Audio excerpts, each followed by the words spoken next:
विधायक सोफिया फिरदौस को Indian national Congress ने पार्टी से निष्कासित कर दिया है क्योंकि उन्होंने ओडिशा राज्यसभा इलेक्शन में भारतीय जनता पार्टी के कैंडिडेट को वोट दिया था, यानी कि क्रॉस वोटिंग कर दी थी।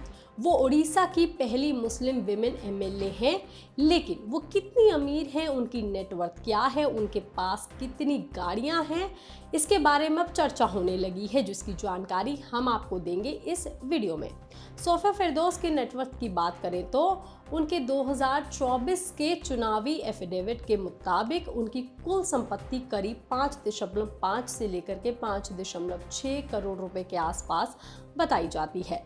इसमें उनकी चल संपत्ति लगभग 2.4 करोड़ है, जिसमें cash, bank balance, share, mutual fund, cars और गहने शामिल हैं।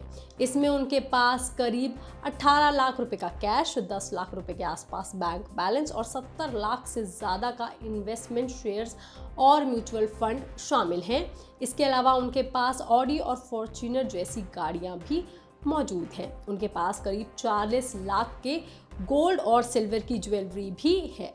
वहीं उनके पास 3 करोड़ से ज़्यादा की अचल संपत्ति बताई जाती है, जिसमें उनके पास ज़मीन के साथ साथ कई फ्लैट और घर शामिल हैं, जिनकी कुल कीमत करीब 3 करोड़ से ज़्यादा ही गिनी जाती है। यही उनकी सबसे ज़्यादा बड़ी संपत्ति का हिस्सा है।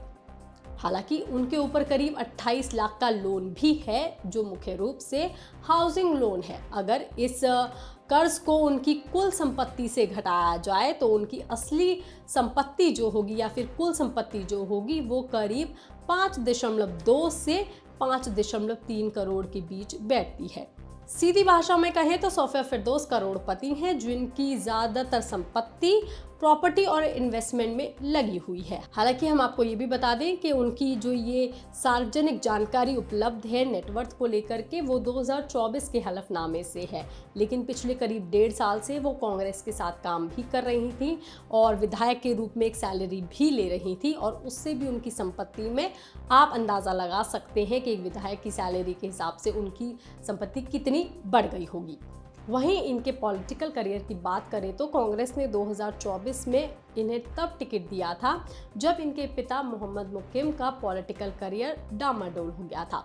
करप्शन के एक केस में उनके पिता को 3 साल की सज़ा हो गई थी और इलेक्शन लड़ने के वो काबिल नहीं रहे थे। ऐसे वक्त में भी कांग्रेस ने उनके परिवार का हाथ थामे रखा और उनका हौसला भी बरकरार रखा। इसके लिए कांग्रेस ने बेटी को असेंबली इलेक्शन का टिकट दे दिया। दिल्ली से बड़े बड़े लीडर सोफिया के लिए कैंपेन करने गए थे। पवन खेड़ा हो या सचिन पायलट, सब ने सोफिया फिरदौस के लिए घर घर जाकर के प्रचार किया था, जिसका परिणाम ये रहा कि 8,000 वोट्स के अंतर से उन्होंने जीत हासिल कर ली थी।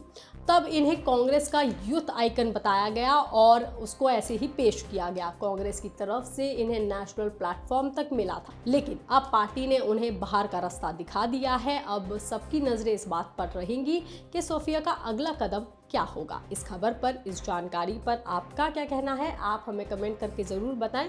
बाकी तमाम खबरों के लिए आप देखते रहिए लोकमत हिंदी।